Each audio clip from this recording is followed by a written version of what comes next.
ఈ పాప ఏం చేస్తోంది? లచ్చమ్మా యాడా నా మనవరాలు జ్వరం అంటున్నా ఎక్కడ నా మనవరాలా నీ మనవరాలు అక్కడ చూసాక పౌడితో ఏం ఆడుకుంటా ఉంది. ఎవరురా నువ్వు ఇంత టాలెంటెడ్ ఉన్నావు? నా మనవరాలు నైనా ఏమైందిరా నీకా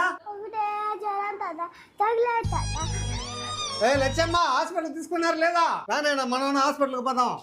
హాస్పిటల్ పోవాల్సిన అవసరం లేదు పిడి తాత. మే ఏంది మే అంత సీన్ చేస్తున్నావా? ఇప్పుడే కదా మే డాడీ నేను ఇద్దరు హాస్పిటల్ తీసుకుపోయేసి వచ్చావు నిన్న. చూసావా అక్క? నీ కూతురు నాట్యం పడతా ఉండ. హాస్పిటల్ కి అది తాత దగ్గర వసూలు చేస్తా గుమ్మ. ఏ నేను అమ్మకి చెప్తున్నావు రానైనా హాస్పిటల్కి పోతావా? తాత హాస్పిటల్ కొద్దిగానే ఒక 3000 ఉంటాయి తాత పొమ్లో తెచ్చుకుంటావా? 3000 కోసం అన్ని నాటకాలు. హాస్పిటల్ పోయేసి వచ్చి ఎత్తుకున్నారా? యో